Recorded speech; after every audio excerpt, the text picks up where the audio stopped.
Wyoming Territory, 1878.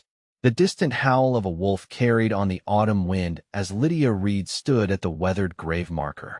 3 years had passed since influenza had taken her husband, leaving her alone on their small homestead just outside the growing settlement of Whispering Pines. At 23, her golden blonde hair glimmering in the fading sunlight, Lydia was considered by many to be the most beautiful woman in the county, though her emerald eyes carried the weight of someone who'd seen too much hardship too young. "Another winter alone," she whispered, adjusting the simple blue calico dress that hung from her slender frame. A cool breeze rustled the wildflowers she'd placed on the grave. Lydia believed, with the conviction of someone who'd learned life's cruelest lessons, that love was a dangerous luxury on the frontier. The West took what it wanted, whoever it wanted, leaving the rest to scrape by on grit and determination. She'd built her world around a simple truth: attachment only made survival harder. Better to be self-sufficient, to need no one, than to have your heart torn apart when the inevitable happened. The frontier was no place for second chances at love. Her small ranch, 15 acres of struggling pasture and a modest 2-room cabin, provided just enough to keep her fed if the seasons were kind. Most widows would have sold their claim and moved back east or remarried quickly for protection, but Lydia's stubborn independence had become both her strength and her prison. "I will not abandon what we built," she told the silent grave, a promise renewed each week when she came to tend it. The first snowfall came earlier than expected that year. Lydia had just finished bringing in the last of her meager garden harvest when dark clouds rolled over the mountains, bringing with them the bitter chill that announced winter's arrival. By nightfall, snow blanketed the land in white silence. It was near midnight when the pounding on her door startled Lydia from sleep. Her hand reached immediately for the Winchester rifle she kept beside her bed.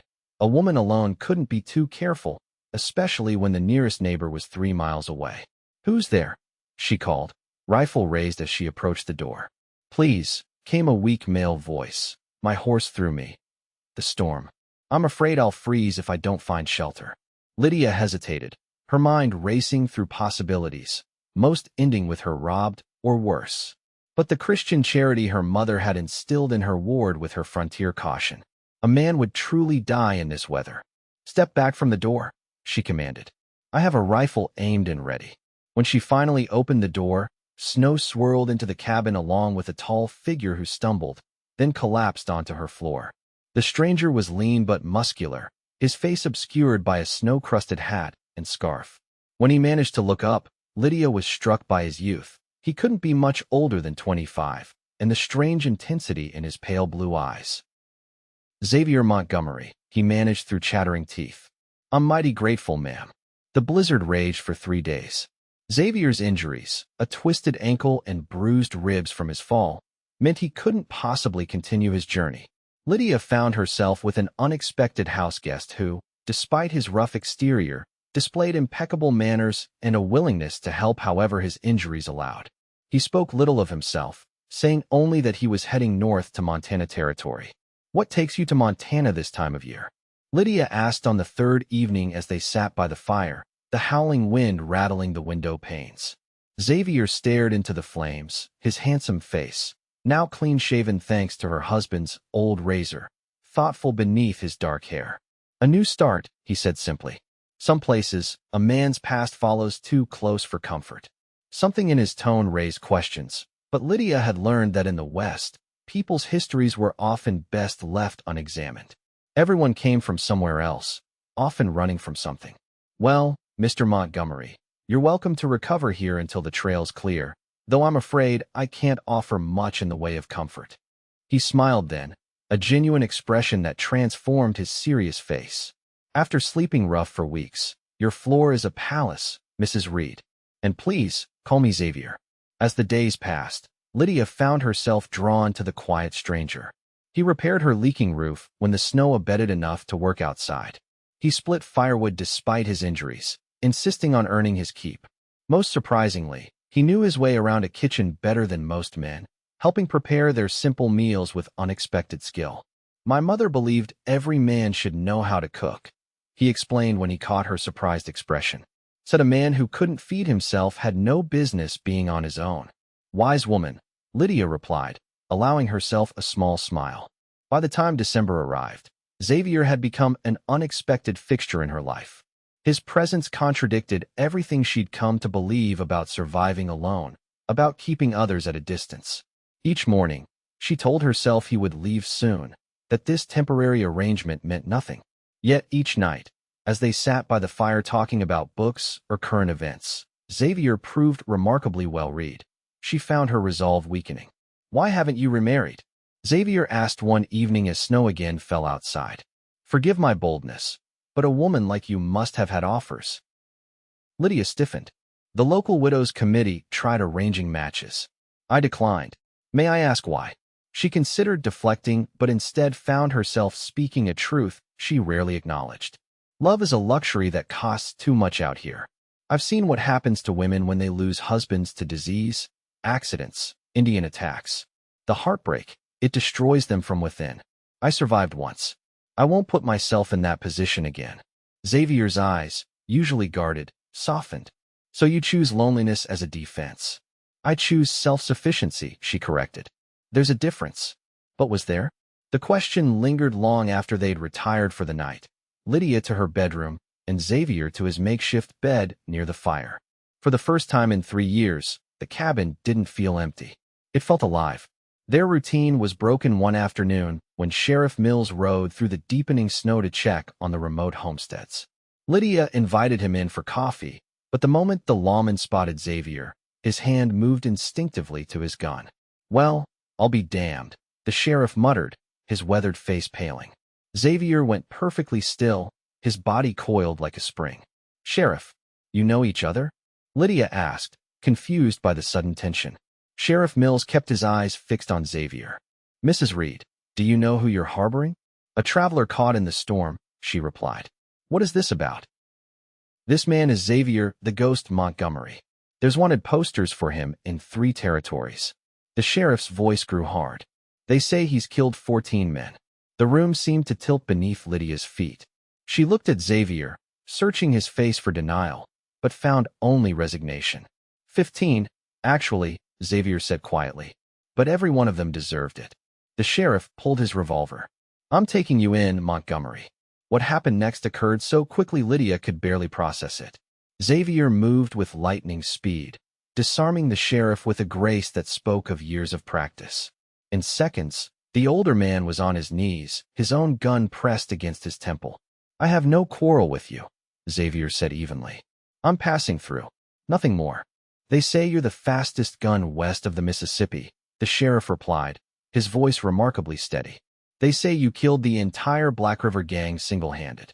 They say a lot of things." Xavier lowered the gun slightly. "I'm not looking for trouble. I'm just trying to leave that life behind." Lydia found her voice. "Sheriff Mills, Xavier has been here for weeks. He's done nothing but help me. Whatever he might have done before, stay out of this, Mrs. Reed," the sheriff warned. "You don't know what kind of man this is." But hadn't she seen exactly what kind of man he was? The one who repaired her roof in the freezing cold, who read poetry by firelight, who treated her with more respect than any man since her husband. "I know enough," she said firmly, "and I won't have violence in my home." After tense negotiation, Xavier agreed to let the sheriff leave unharmed, though they all knew what would likely happen next. A posse would form as soon as word spread about who was staying at the Reed homestead. When the sheriff had gone, Lydia confronted Xavier with trembling hands. "Is it true? Are you this ghost?" Xavier sank into a chair, suddenly looking much older than his 26 years. "It's not a name I chose. But yes, I've killed men. I was a bounty hunter, then a hired gun. Started after Confederates killed my family during the war. I was 15. 15, Lydia whispered. "I've been trying to leave that life behind for 2 years now." He met her gaze directly. "I never lied to you, Lydia. I just didn't tell you everything." "You should leave," she said, though the words felt like stones in her mouth. "Before the posse comes." "Yes." He stood, already gathering his few belongings. "I'm sorry to have brought this trouble to your door." That night, as Xavier prepared to ride out before dawn, a fresh snowfall began. Lydia stood in her bedroom doorway, watching him check his saddle by lamplight. "You'll die in this weather," she said. "Better than bringing a shootout to your home." Something broke inside her then. The carefully constructed wall she'd built around her heart developed its first significant crack. Stay? At least until morning. He turned, his expression pained. Lydia, you don't know what you're asking. Men like the ones who'll come for me. They don't care who gets hurt. I know exactly what I'm asking, she replied. And I've faced worse than men with guns.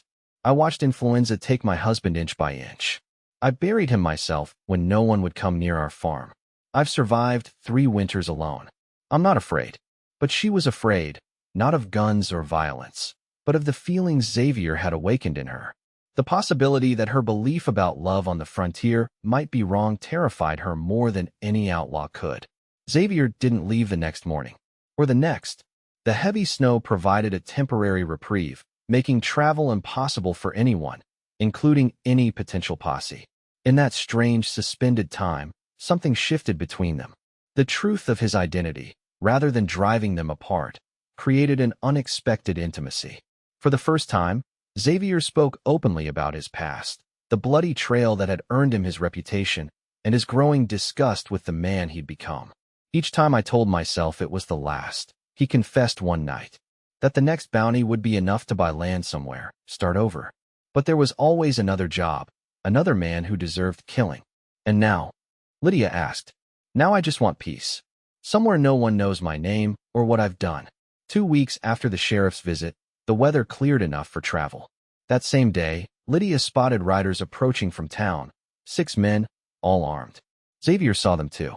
It's time, he said, checking his Colt revolver with practiced hands. I want you to stay inside, no matter what happens. You can't face 6 men alone. I've faced worse odds. She grabbed his arm. This is exactly what you said you were trying to leave behind. The conflict in his eyes was plain to see. Sometimes the past doesn't let go so easily. As the riders approached, Lydia made a decision that would change everything. She stepped onto the porch beside Xavier, rifle in hand. Mrs. Reed, called the lead rider, a cattle baron named Harrington who tried to court her after her husband's death. Step away from that man. He's dangerous. This is my property, Mr. Harrington, she replied. And you're trespassing. We've come from Montgomery. There's $500 in reward money. Xavier's voice carried across the yard. I'm not looking for trouble. I'm moving on today. There doesn't need to be bloodshed. Too late for that, Ghost, one of the other men called. You've got a price to pay. What happened next would be talked about in Whispering Pines for decades.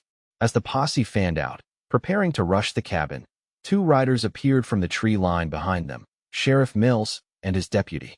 But instead of joining the posse, the sheriff ordered them to stand down. This isn't an official posse, he announced.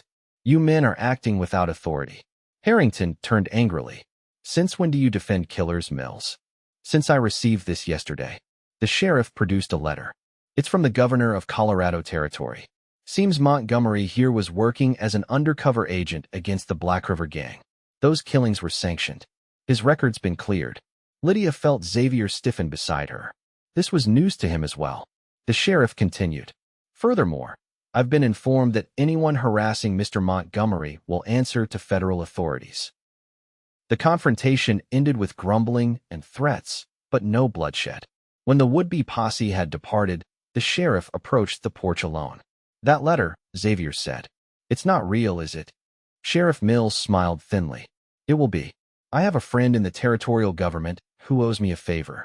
Figure this buys you time to disappear properly. He tipped his hat to Lydia. Mrs. Reed made a compelling case for you when she rode into town yesterday. Xavier turned to her in shock. You went to town? When? Before dawn, she admitted. I took the old hunting trail. You could have frozen to death. Yes, she said simply. I could have. After the sheriff left, promising the paperwork would be handled discreetly, Xavier and Lydia stood in silence on the porch. Why would you risk that for me? He finally asked. Lydia looked out across the snow-covered land that had been both her sanctuary and her prison. Because you showed me something I thought was impossible, that even out here, even after everything, there can still be trust. Connection. Lydia, he began, his voice rough with emotion. You should still go, she interrupted. Once spring comes, people will forget, find something new to talk about. But for now, the roads are still dangerous. That night, as they sat before the fire, The wall between them finally crumbled completely. When Xavier took her hand, Lydia didn't pull away. When he spoke of Montana and the ranch he hoped to build, she allowed herself to imagine it. And when he kissed her, tentatively at first, then with growing passion, she kissed him back with all the longing she'd denied for years. "I thought loving someone out here was asking for heartbreak," she whispered against his lips. "Maybe it is," he answered honestly. "But living without love, that's a different kind of death." Their happiness was shattered 2 months later when a stranger arrived, not for Xavier, but for Lydia. The man, a lawyer from Cheyenne, brought news that her husband's distant cousin was contesting her claim to the homestead, citing an obscure inheritance law that favored male relatives over widows in certain circumstances. "They can't simply take a woman's home," Xavier protested as the lawyer explained the situation. "I'm afraid they can, unless Mrs. Reed has remarried." The lawyer looked uncomfortable. "The territorial court has already scheduled the hearing for next month." After he'd gone, Lydia sank into a chair, devastated. "Everything Thomas and I built. All my work these past years." Xavier knelt before her, taking her hands. "Marry me." She looked up, startled. "What?" "Marry me, Lydia. Not just for the claim, though that's reason enough. Marry me because these months with you have been the only peace I've known since I was a boy. Marry me because I love you." "You plan to leave for Montana," she reminded him. "Plans change. Wherever you are, that's where I want to be." The wedding was small, held in the town's simple church. Sheriff Mills stood as witness, along with the few neighbors who'd stood by Lydia through her widowhood. The cousin's claim was dismissed by the court the following week. Spring came to Wyoming with its characteristic drama. Violent storms followed by days of brilliant sunshine. Muddy roads transformed overnight into fields of wildflowers. Lydia and Xavier expanded the cabin, adding 2 new rooms in anticipation of the family they hoped to build. His skill with a gun was redirected to hunting and protection. Her knowledge of the land helped them improve the pasture and increase their small herd. Tales of the ghost gradually faded, replaced by stories of the handsome young rancher with the pretty wife who transformed one of the poorest homesteads into one of the most promising. When trouble occasionally found them, as it inevitably did on the frontier, they faced it together, stronger for the trust they'd built. One evening, as they sat on their new porch watching the sunset paint the distant mountains gold and crimson, Xavier took Lydia's hand, his thumb gently caressing the simple gold band he'd placed there. "Do you ever regret it?" he asked quietly. "Taking in a stranger that night? Risking everything?" Lydia leaned against his shoulder, feeling the steady strength that had become her anchor. "I thought the frontier had taught me that the only way to survive was alone. That love was too dangerous, too fragile for this harsh land." She turned to face him, cupping his cheek in her palm. "But you taught me the truth, that out here, love isn't a luxury. It's the only thing that makes survival worthwhile." As darkness settled over the Wyoming frontier, lights glowed warm in the windows of their home.